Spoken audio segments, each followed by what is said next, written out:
Good morning दोस्तों, आपकी daily की क्लास इंग्लिश आ चुकी है आपके लिए स्पेशल। तो चलिए आज का हम सेशन अपना स्टार्ट करते हैं। यह सेशन मोस्ट इंपॉर्टेंट सेशन होता है आपके प्रैक्टिस के लिए। तो यहाँ पर जो आपका सेशन था उसका ये दूसरा पार्ट है, ठीक है। इसके पहले का एक पार्ट था 61 क्वेश्चन कंप्लीट हुआ। ये दूसरा सेशन है जिसमें 64 क्वेश्चन आपको देखने को मिलेगा।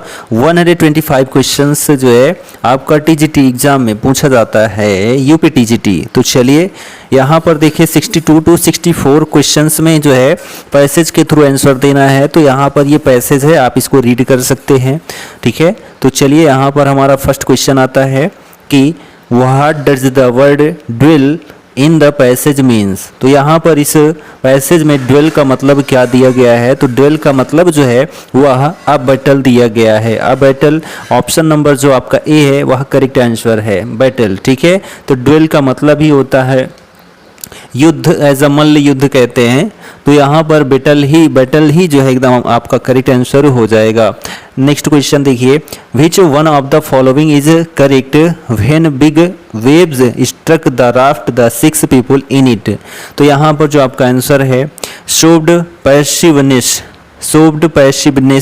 ऑप्शन जो आपका डी है वह एकदम करेक्ट आंसर है, ठीक है। Option D is the right answer. Next 64 number question है, how was the Kontiki's performance on the high seas. तो यहाँ पर जो 64 आंसर वह option C stable and resolute जो ऑप्शन सी है वह आपका एकदम करेक्ट आंसर है। चलिए हाँ, नेक्स्ट क्वेश्चन है, choose the correct word which is opposite in meaning. तो यहाँ पर जो अंडरलाइंड वर्ड है इसका जो है अपोजिट आपको बताना है। तो यहाँ पर वेहिएंट लिखा गया है, vehement the bill received a vehement resistance from the opposition party in the parliament. तो यहाँ पर वेहिएंट का जो है मीनिंग या अपोजिट क्या होगा, तो आपको बता दें कि वेहिएंट मीन्स होता है जोशीला। क्या होता है? जोशीला होता है, ठीक है। वेहिएंट का मतलब जोशीला होता है। तो इसका जो एंटोनिम होता है वह क्या होता है? उदासीन होता है। क्या होता है? उदासीन, ठीक है, उदासीन होता है। यानी कि एपैथेटिक ऑप्शन जो आपका बी है, apathetic option B is the right answer, ठीक। चलिए नेक्स्ट क्वेश्चन देखते हैं। क्वेश्चन नंबर यहाँ 66 है, as a dramatist John Galsworthy belong to the. तो ड्रामेटिस्ट के रूप में जो है जॉन गैल्सवर्दी हैं, जो वह किससे संबंधित रखते हैं या किससे संबंध रखते हैं। तो यहाँ पर देखिए option C realist tradition of Jones and Pinero, realist tradition of Jones and Pinero, option number C जो है आपका एकदम करेक्ट आंसर है, ठीक। नेक्स्ट क्वेश्चन है 67 नंबर की, where from did Aldous Huxley borrow the title brave new world. तो यहाँ पर जो है जो ब्रेव न्यू वर्ल्ड है यह आल्डस हक्सले ने जो है किससे लिया है, ठीक है। तो किसकी रचना से जो है प्रेरित होकर इस टाइटल को लिया है। तो यहाँ पर जो ऑप्शन डी है आपका द टेम्पेस्ट शेक्सपियर, ठीक है। द टेम्पेस्ट जो है यह किसकी रचना है? तो शेक्सपियर साहब की है। न्यू अटलांटिस जो है बैकन की है। आर्केडिया जो है सिडनी की है और इफस जो है लिली की है। तो यहाँ पर जो ऑप्शन डी था आपका वह करेक्ट आंसर है, option D is the right answer. Next question है 68 नंबर की, Biographia Literaria was originally intended to be. तो यहाँ पर जो है जो बायोग्राफिया लिटरेरिया है यह क्या है? तो यहाँ पर जो ऑप्शन आपका बी है अप्रीफिक्स, ठीक है, option B is the right answer. यह जो बायोग्राफी या लिटरेरिया है यह किसकी रचना है? तो आप कहेंगे जो है एस.टी. कॉलरिज की रचना है। किसकी है? एस.टी. कॉलरिज की रचना है, ठीक है। तो यह पॉइंट आप जरूर याद रखें। और यह एक क्या है? तो ऑटोबायोग्राफी है। क्या है? ऑटोबायोग्राफी है। और यह कब पब्लिश होती है? तो 1817 में पब्लिश होती है, 1817 में पब्लिश होती है। इसका जो फुल टाइटल है वह क्या है? तो Biographia Literaria biographical sketches of my literary life and opinions, ठीक है। चलिए next question, which of the following not a 19th century melodrama. तो यहाँ पर 19th सेंचुरी का मिलोड्रामा नहीं है यह पूछ रहा है। तो ऑप्शन नंबर जो बी है पिगमेलियन जो ऑप्शन बी है वह एकदम करेक्ट आंसर है, पिगमेलियन, ठीक है। Answer B is the right answer. चलिए तो यहाँ पर यह जो प्ले है किसका है, तो आप कहेंगे जीविसा का है। किसका है, तो जीविसा का है। ठीक है, चलिए नेक्स्ट क्वेश्चन है यहाँ पर 70 नंबर क्वेश्चन कि जॉन मिल्टन स्टडीड एट, ठीक है, जॉन मिल्टन स्टडीड एट, तो जॉन मिल्टन जो है कहाँ पर पढ़ाई किए थे, तो यहाँ ऑप्शन ए है Cambridge university. Option A is the right answer. John Milton Cambridge university में जो है पढ़ाई किए थे। नेक्स्ट क्वेश्चन है 71 number, the paradise EPIC the famous EPIC paradise lost by Milton contains, तो यहाँ पर जो पैराडाइज लॉस्ट है मिल्टन की प्रसिद्ध पुस्तक, ठीक है, इपिक, उसमें जो है कितनी किताबें बनती हैं, तो यहाँ पर जो ऑप्शन बी है आपका 12 बुक्स एकदम करेक्ट आंसर है। ठीक है, तो यहाँ पर 2 बार यह प्रकाशित होती है किताब। ठीक है, जब यह 1667 में जो है प्रकाशित होती है तब इसमें जो है टोटल 10 बुक होती है। ठीक है, और जब यह 1674 में यह प्रकाशित होती है तब यहाँ पर जो है 12 किताबें होती हैं। ठीक, तो यहाँ पर ये पॉइंट आप ज़रूर याद रखें। और यह किस वर्ष में लिखा गया है, तो ब्लैंक वर्ष में पोएम लिखी गई है। ठीक है, इसका पहला वर्जन 1667 में और सेकेंड वर्जन जो है 1674 में पब्लिश होता है। नेक्स्ट क्वेश्चन है विच of the following poem is not composed bye John Milton, इसमें से जो है कौन सी कविता जॉन मिल्टन के द्वारा नहीं लिखी गई है। ऑन हिज ब्लाइंडनेस लिखी गई है, एल एलिगरो लिखी गई है, ठीक है, ट्रू लव नहीं लिखी गई है, और सेकेंड पेंसिरोशो यह भी लिखी गई है। तो यहाँ पर जो ऑप्शन सी है आपका वह करेक्ट आंसर है, या जॉन मिल्टन के द्वारा लिखी गई कविता नहीं है। इसकी यदि हम बात करते हैं तो ये जो ट्रू लव है यह शेक्सपियर के द्वारा लिखी गई पोयम है। ठीक है, शेक्सपियर के द्वारा लिखी गई पोयम सोनेट है। ठीक है, ट्रू लव, वो भी जो सोनेट नंबर है 116 है।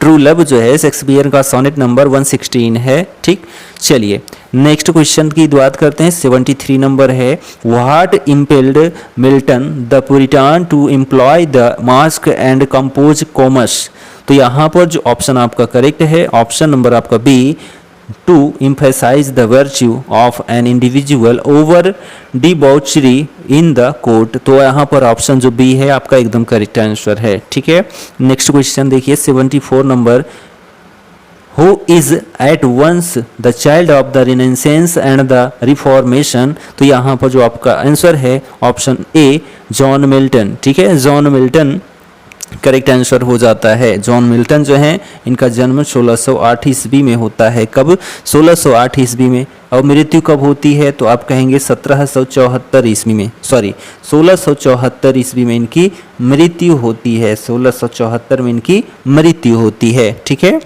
और इन्होंने बहुत सारी जो है रचनाएं किया। किसने? तो जॉन मिल्टन साहब ने। इनकी सबसे बड़ी रचना वही है पैराडाइज लॉस्ट। ठीक है, और इनकी रचनाएं जैसे कि on the morning of Christ nativity, on his blindness, Lycidas, commerce, ठीक है, ऐसी बहुत सारी रचनाएं हैं।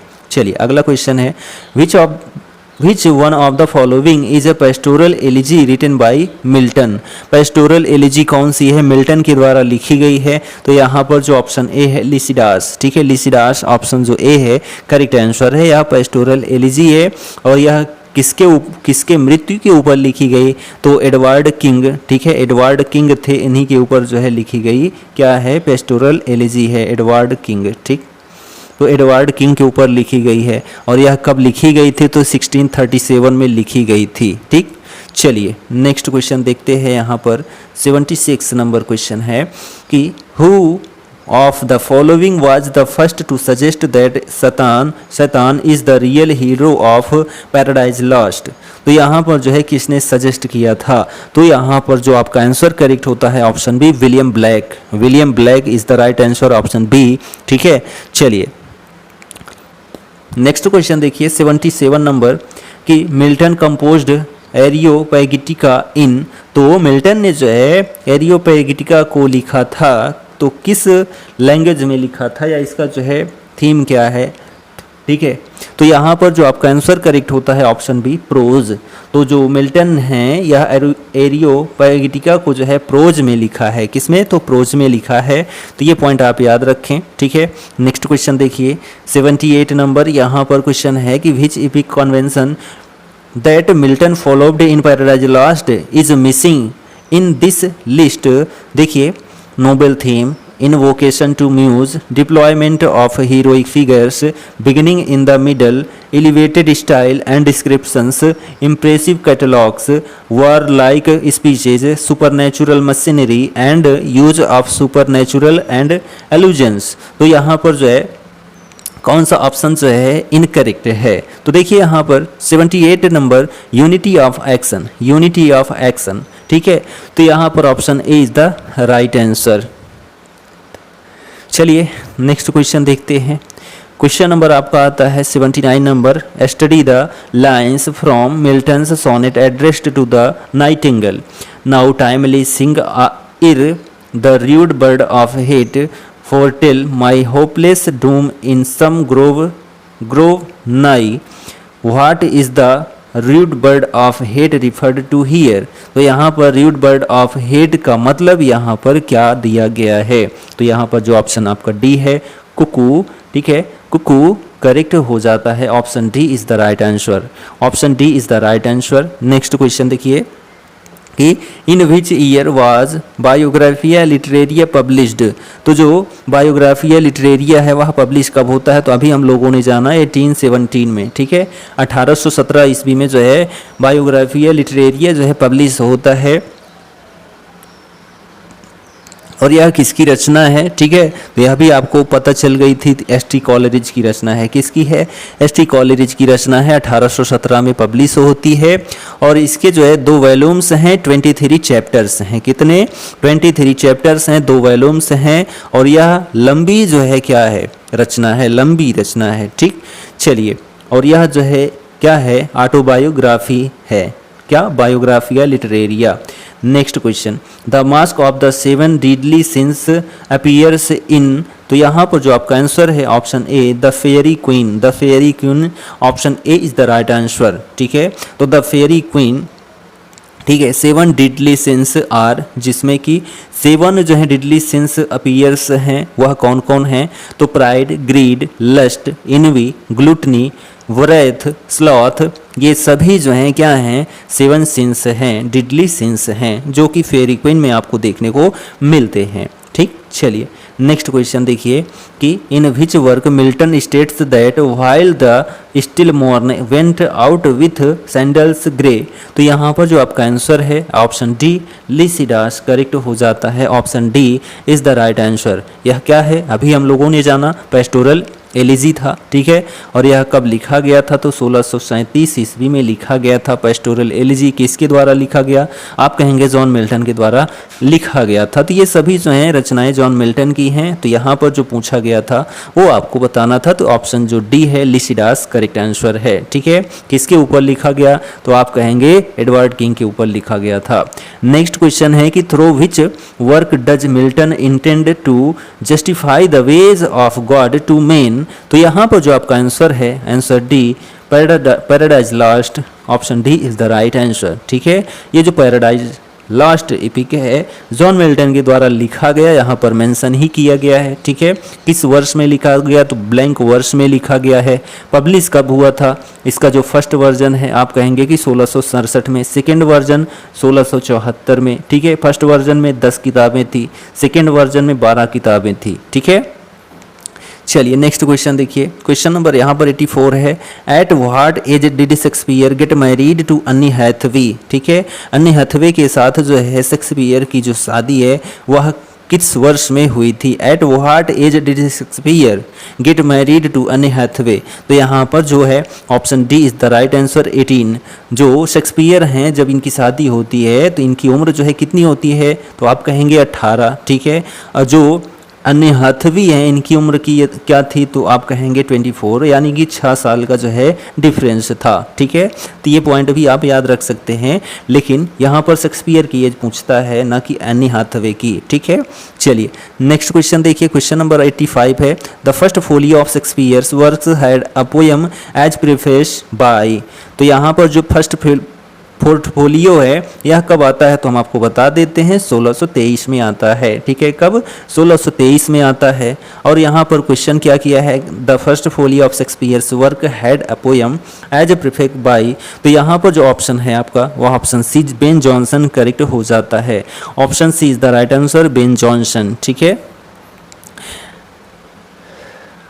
चलिए नेक्स्ट क्वेश्चन देखिए 86 नंबर क्वेश्चन है, which poem of Wordsworth do these lines appear in, wisdom is of times nearer when we stoop than when we soar. तो यहाँ पर जो आपका आंसर है वह ऑप्शन डी करेक्ट है, the Excursion option D is the right answer. ठीक है, और यह जो द एक्सकर्जन है, being a portion of the Recluse, तो यहाँ D is the right answer. और यह जो पोयम है पब्लिश कब होती है, तो आप कहेंगे कि 1814 में। ठीक है, 1814 में पब्लिश होती है। ठीक, चलिए नेक्स्ट क्वेश्चन देखिए 87 नंबर क्वेश्चन है, Ode on intimations of immortality from recollections of early childhood is in form of। तो यहाँ पर जो है आपका ऑप्शन करेक्ट होता है Pindaric ode option B is the right answer. तो देखिए कि वर्ड्सवर्थ पोयम है, कौन सी है, तो आप कहेंगे कि ode on intimations of immortality from recollections of early childhood, यह जो है विलियम वर्ड्सवर्थ की पोयम है और यह पिंडेरिक ओड में लिखी गई है। इसमें जो है टोटल कितने स्टैंजा होते हैं, तो 11 स्टैंजा होते हैं। ठीक है, तो ये पॉइंट आप ज़रूर याद रखें। ठीक, और यह जो है combines aspects of Coleridge conversation poems. ठीक है, चलिए नेक्स्ट क्वेश्चन 14 ब्रास। ठीक है, 14 ब्रास इन हैमलेट इज, तो यहाँ पर ऑप्शन आपका बी करेक्ट है, प्रिंस ऑफ नॉर्वे। ठीक है, तो 14 bras in play Hamlet is prince of Norway. तो जो 14 ब्रास हैं हैमलेट रचना में, वह जो है प्रिंस ऑफ नॉर्वे हैं, whose father was killed by Hamlet's father. ठीक है, नेक्स्ट क्वेश्चन देखिए, क्वेश्चन नंबर 89 है, Which among the following is not an essential element of tragedy according to Aristotle, यानी कि अरस्तु। तो यहाँ पर जो आपका आंसर है option B is the right answer, oracle is the right answer. Next question देखिए, क्वेश्चन नंबर आपका 90 है, what does anagnorisis in Aristotle's poetic refers to. तो यहाँ पर जो आपका आंसर है, आंसर सी है रिकॉग्निशन आपका करेक्ट आंसर हो जाता है। The term anagnorisis in Aristotle's poetics, तो अरिस्टोटल की पोएटिक्स जो है क्या है, एक रचना है। ठीक है, रचना है। यहाँ पर देखा जाए तो एक ग्रामर की किताब हम कह सकते हैं, वो भी पोएटिक ग्रामर। ठीक है, कविता से संबंधित ग्रामर है। ठीक, तो ये पॉइंट आप जरूर याद रखें कि जो पोएटिक्स है यह किसकी रचना है, तो आप कहेंगे अरिस्टोटल की है। नेक्स्ट क्वेश्चन है कि व्हाट इज पर्सोनिफिकेशन। तो पर्सोनिफिकेशन क्या है, तो option C is the right answer, giving human attribute to inanimate objects, option C is the right answer. ठीक है, नेक्स्ट क्वेश्चन देखिए, क्वेश्चन नंबर 92 है, the figure of speech by means of which a part is made to stand for a whole is called. यहाँ पर 92 option A is the right answer, synecdoche. ठीक है, सिनेकडॉग option A is the right answer. Next question देखिए, I babble on the pebbles, I murmur under the moon and stars, the lines contains example of। तो यह जो line है ये किसका उदाहरण है, तो यहाँ पर जो आपका ऑप्शन ए है onomatopoeia, option A is the right answer. ठीक है, नेक्स्ट क्वेश्चन देखिए, यहाँ पर हम बात करते हैं ओनोमैटोपोइया की, तो यह क्या होता है, तो ओनोमैटोपोइया डिजिग्नेट्स a word or a combination of word whose sound seems to resemble closely the sound it denotes hiss, buzz, rattle, bang, etc.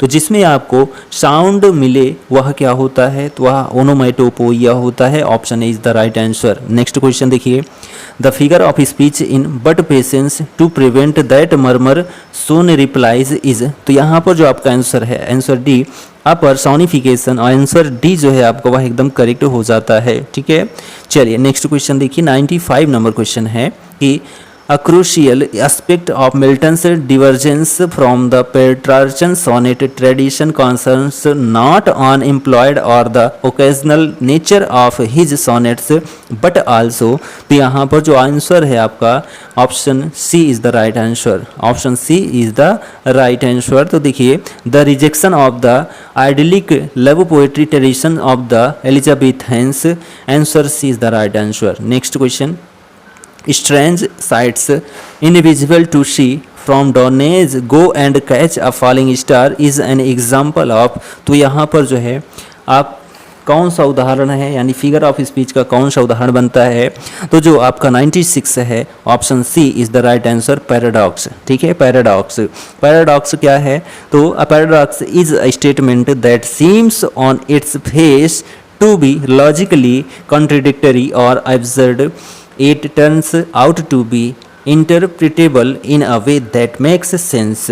Next question देखिए 97 नंबर कि who among the following is given credit for the invention of the sonnet। तो यहाँ पर जो आपका answer है Giacomo da Lentini. ठीक है, Giacomo da Lentini, option A is the right answer. Next question देखिए, क्वेश्चन नंबर 98 है कि Wordsworth the borderers is a verse tragedy set during the reign of. तो यहाँ पर जो आपका आंसर है King Henry eighth, King Henry eighth, option D is the right answer. ठीक, चलिए नेक्स्ट क्वेश्चन देखते हैं। 99 नंबर क्वेश्चन है कि which river figures in the Tintern अभे।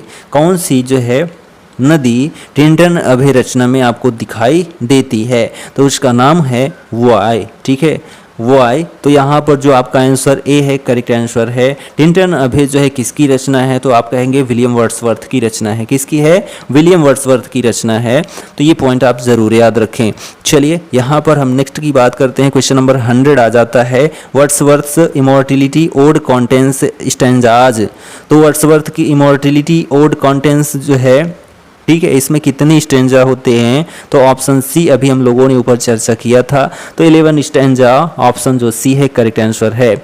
और इंटीमेशंस, ठीक है, of immortality from recollections of early childhood is a poem compelled in 1804, ठीक है, and published in poem into 2 volumes. ठीक है, और जो है यह कविता 2 वॉल्यूम में प्रकाशित होती है 1807 में। ठीक है, और यह किस में लिखी गई है? तो पिंडेरिक ओड है, और इसमें स्टैंजा जो है वह कितने हैं? तो 11 हैं।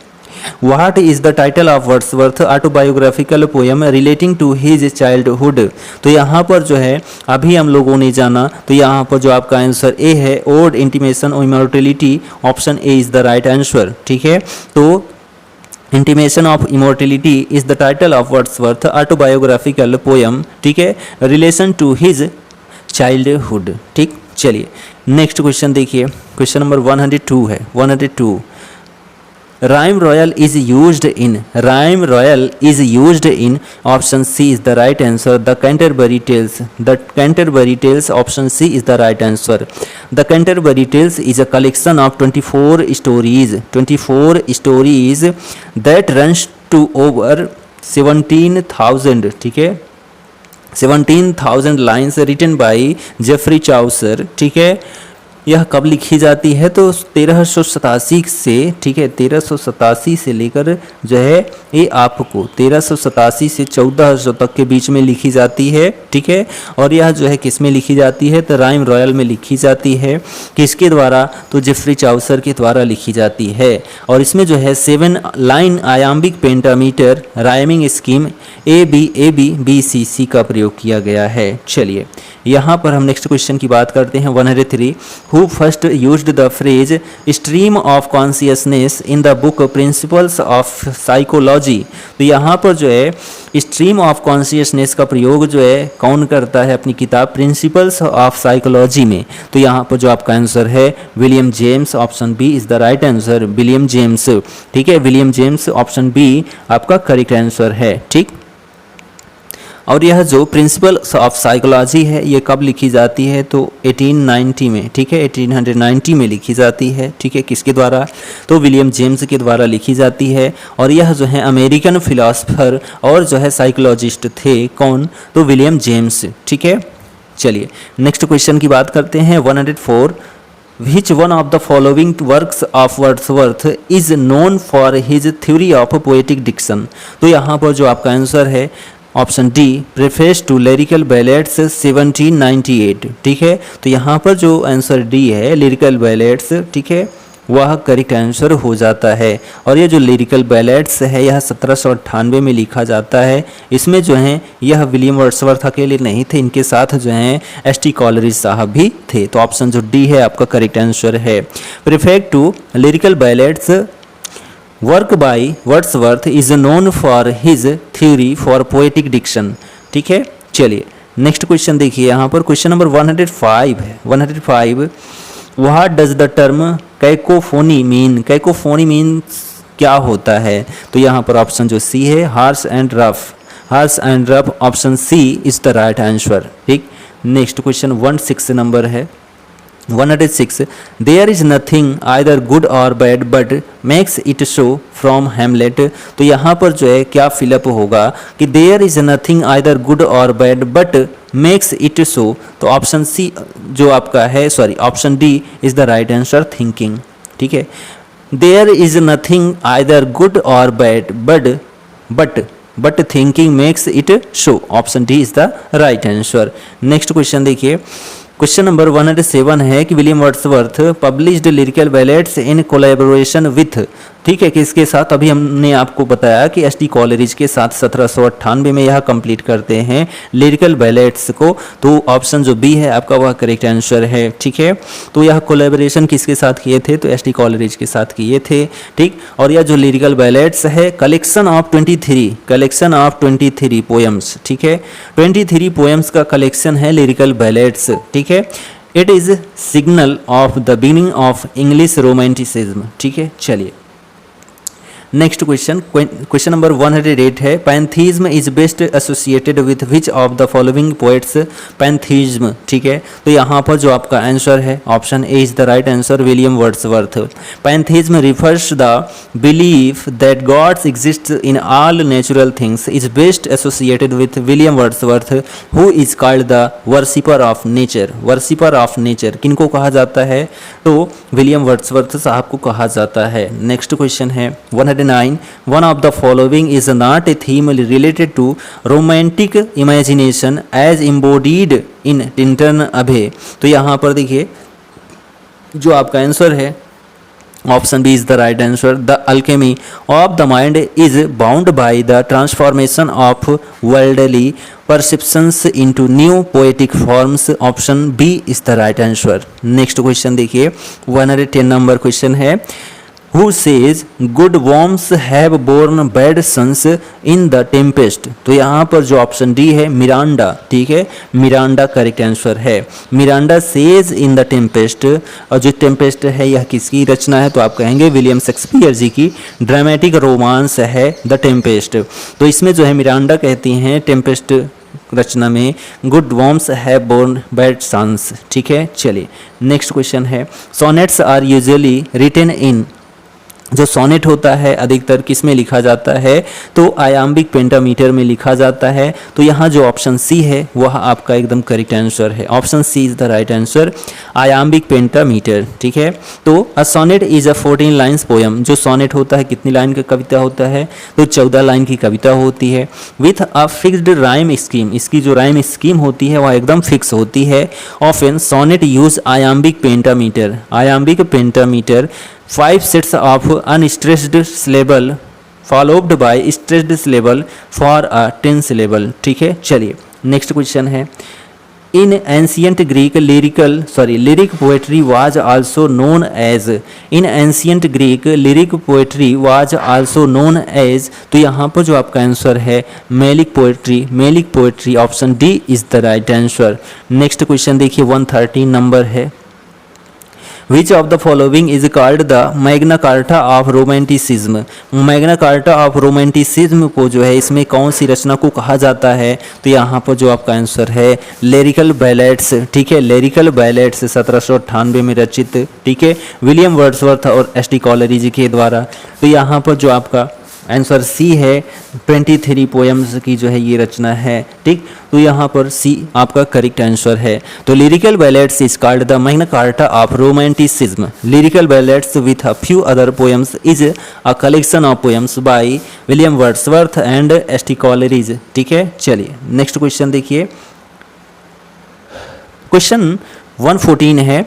विच one of the following poems was not written by Wordsworth, इसमें से कौन सी रचना जो है वह विलियम वर्ड्सवर्थ के द्वारा नहीं लिखी गई है। तो देखिए डैफोडिल्स लिखी गई है, ठीक है, द सॉलिटरी रिपर लिखी गई है, टिंटर्न अभे लिखी गई है, बट यहाँ पर जो लफ्स फिलॉसफी है, लफ्स फिलॉसफी नहीं लिखी गई। ऑप्शन डी आपका करेक्ट आंसर हो जाता है। Love's philosophy poem was not written by William Wordsworth, it was written by P B Shelley, ठीक है, पीबी शेली के द्वारा जो है यह कविता लिखी गई है लफ्स फिलॉसफी, ठीक है। और यह कब लिखी जाती है? तो 1819 में, 1819 में लिखी जाती है, ठीक। चलिए नेक्स्ट क्वेश्चन देखिए, 115 क्वेश्चन है।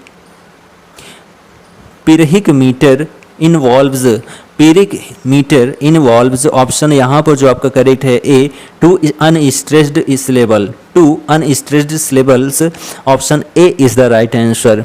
तो यहाँ पर pyrrhic is the complete opposition of spondaic, here both syllables are unstressed, तो option A is the right answer. चलिए नेक्स्ट क्वेश्चन की हम बात करते हैं। क्वेश्चन नंबर आपका 116 है। A classic ode is structured in 3 major parts, तो जो क्लासिक ओड होता है यह जो है बना होता है 3 मेजर पार्ट्स, वह कौन से मेजर पार्ट हैं? तो यहाँ पर आपका ऑप्शन डी करेक्ट है, द स्ट्रोफी, द एंटीस्ट्रोफी, द एपोड, यहाँ पर जो ऑप्शन डी करेक्ट है, स्ट्रोफी, एंटीस्ट्रोफी, द एपोड, ठीक है। तो ये 3 पॉइंट हैं, 3 मेजर पार्ट्स हैं क्लासिक ओड के, तो यहाँ पर ये पॉइंट आप कंठस्थ रखेंगे, मोस्ट इंपॉर्टेंट पॉइंट है, ठीक है। चलिए नेक्स्ट की हम बात करते हैं। क्वेश्चन नंबर जो आपका 117 है। Who is ट्रिंकुलो in the play of the Tempest, who is ट्रिंकुलो in the play the Tempest, तो यहाँ पर जो ट्रिंकुलुआ है ये कौन है, किसमें? तो प्ले जो है शेक्सपियर का द टेम्पेस्ट, ठीक है, उसमें। तो यहाँ पर जो आपका आंसर बी है, किंग्स जेस्टर, किंग्स जेस्टर आपका करेक्ट आंसर है, ऑप्शन बी, ठीक है। चलिए नेक्स्ट क्वेश्चन है, डायरेक्शन से है। Choose the word which is nearest in meaning, his language is political and vitriolic, ठीक है, his language is political and vitriolic, तो यहाँ पर जो है इसका नियरेस्ट मीनिंग क्या हो जाएगा, ऐसा यह पूछ रहा है। तो यहाँ पर जो आपका विट्रियोलिक है इसका मतलब क्या होता है? तो आप कहेंगे कटु होता है। क्या होता है? कटु या फिर व्यंग्यपूर्ण होता है। और इसका जो सिनोनिम होता है वह एब्यूजिव होता है। क्या होता है? एब्यूजिव, यानी कि गाली देना होता है, ठीक है। तो यहाँ पर जो आपका आंसर डी है वह करेक्ट आंसर हो जाता है, ठीक है। यहाँ इमेजिनेटिव का मतलब क्या होता है? तो कल्पनाशील होता है। स्प्राइटली का मतलब क्या होता है? तो आप कहेंगे निंदा दिल या उत्साह युक्त होता है। और विवेसियस का मतलब होता है गर्मा गर्म, ठीक है। नेक्स्ट क्वेश्चन 119 है। Choose the correct word, nearest meaning choose करना है। Rakesh delivered a slanderous speech, Rakesh delivered a slanderous speech, तो यहाँ पर इसका नियरेस्ट मीनिंग क्या होगा? तो जो स्लेंडरस है इसका मतलब क्या होता है? तो इसका मतलब होता है निंदा, ठीक है, निंदात्मक, निंदात्मक होता है स्लेंडरस का मतलब, ठीक है। तो जब निंदात्मक है तो इसका जो है जो सिनोनिम होगा वह भी क्या हो जाएगा? तो आप कहेंगे एब्यूजिव हो जाएगा, एब्यूजिव हो जाएगा, ठीक है। तो option A is the right answer. Praise का मतलब प्रशंसा होता है, वर्थी का मतलब सनीय होता है, प्रशंसनीय। मॉडरेट का मतलब जो है क्या होता है? सीमित होता है, ठीक है। और इंस्पायरिंग का मतलब होता है प्रेरणादायक, ठीक है। चलिए नेक्स्ट क्वेश्चन है। This is considered to be the first play of Shakespeare's by general consent, तो यहाँ पर जो आपका आंसर है वह option B is the right answer, Henry 6 part 1। This is considered to be the first play of Shakespeare by general consent, तो Henry 6 part first correct answer हो जाता है, option B is the right answer, option B is the right answer. Next question देखिए, question number 121 है, 121 है। देखिए, what was the tragic flaw in the character of Macbeth, तो यहाँ पर tragic flaw in the character of Macbeth, तो यहाँ पर जो आपका आंसर है option D is the right answer, over ambition, over ambition is the right answer, ठीक है। नेक्स्ट क्वेश्चन देखिए कि in which of the following plays does Hippolyta appear, हिप्पोलिटा appear. तो हिप्पोलिटा जो है किस में दिखाई देती हैं, किस रचना में? तो यहाँ पर ऑप्शन दिया गया है आपका ऑप्शन जो सी है, अ मिडसमर नाइट्स ड्रीम। ठीक है, तो यहाँ पर जो ऑप्शन सी है वह आपका एकदम करेक्ट आंसर है। अ मिडसमर नाइट्स ड्रीम किसकी रचना है? तो आप कहेंगे विलियम शेक्सपियर की रचना है, कॉमेडी है विलियम शेक्सपियर की। और यह जो है 1596 में, ठीक है, 1596 में जो है आपको देखने को 1596-97 में देखने को मिलती है। ठीक है, चलिए नेक्स्ट क्वेश्चन की बात करते हैं। क्वेश्चन नंबर 123 है, identify the underlined part of speech in the given sentence. तो underline parts of speech choose करना है। Hush, don't wake the sleeping giant. ठीक है, तो यहाँ पर आप देख रहे हैं इसको क्या कहते हैं। ठीक है, हुस यहाँ पर, तो ऑप्शन नंबर जो आपका बी है वह करेक्ट आंसर हो जाता है, इंटरजेक्शन। ठीक है, क्या होता है? इंटरजेक्शन होता है। तो वाक्य में रेखांकित शब्द जो है हुस का मतलब चुप या फिर शांत होता है। यह क्या है? एक विस्मयादि बोधक जो है क्या है? पॉइंट है, विस्मयादि बोधक सेंटेंस है। तो यहाँ पर इंटरजेक्शन आपका करेक्ट हो जाएगा। ठीक, तो विस्मयादि बोधक क्या होता है? वही एक्सक्लेमेटरी होता है। क्या करोगे? यहाँ पर इंटरजेक्शन दिया गया है, आपको पार्ट्स ऑफ स्पीच तो पता ही होगा। चलिए नेक्स्ट क्वेश्चन की बात करते हैं 124 की।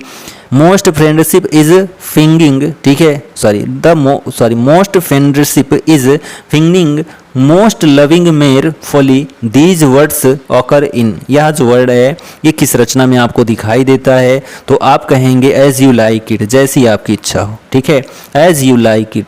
तो यहाँ पर जो ऑप्शन सी है वह करेक्ट आंसर है। किसकी रचना है? तो आप कहेंगे विलियम शेक्सपियर की है। क्या सभी विलियम शेक्सपियर की रचना है? जी, हैमलेट भी है, किंग लियर भी है, ट्वेल्थ नाइट भी है, ये सभी जो हैं विलियम शेक्सपियर जी की रचनाएं हैं। ठीक है, कॉमेडी है ये विलियम शेक्सपियर की, एज यू लाइक इट। ठीक है, चलिए यहाँ पर आज की डेट का हमारा आखिरी क्वेश्चन है। ठीक है, आज की डेट का आखिरी क्वेश्चन है, identify the adverb in the given sentence. तो यहाँ पर एडवर्ब को आइडेंटिफाई करना है, वही एडवर्ब। ठीक है, I feel terribly sorry for your loss. ठीक है, तो एडवर्ब जो है यहाँ पर आपको क्रिया विशेषण चूज करना है। तो देखिए कौन सा है? तो option number D is the right answer, terribly. ठीक है, टेरिबली। ठीक, I feel terribly sorry for your loss, option D is the right answer. ठीक है, तो यहाँ पर जो एडवर्ब है वह क्या है? आपका टेरिबली है। तो यह सेशन आपको कैसा लगा आप एक कमेंट ज़रूर करें, और चैनल पर नए हैं तो चैनल को जो है सब्सक्राइब करना बिल्कुल मत भूलें। ठीक है, सब्सक्राइब करना बिल्कुल मत भूलें, और अपने दोस्तों में शेयर करना तो बिल्कुल मत भूलें। यह वीडियो कंटेंट आपको ज़रूर पसंद आया होगा। यदि आप इंग्लिश की तैयारी कर रहे हैं, टीजीटी, पीजीटी या फिर किसी भी चीज़ की जिसमें इंग्लिश है, तो आप हमारे साथ जुड़ सकते हैं। मिलते हैं हम अगले वीडियो में, तब तक के लिए जय हिंद, goodbye and take care.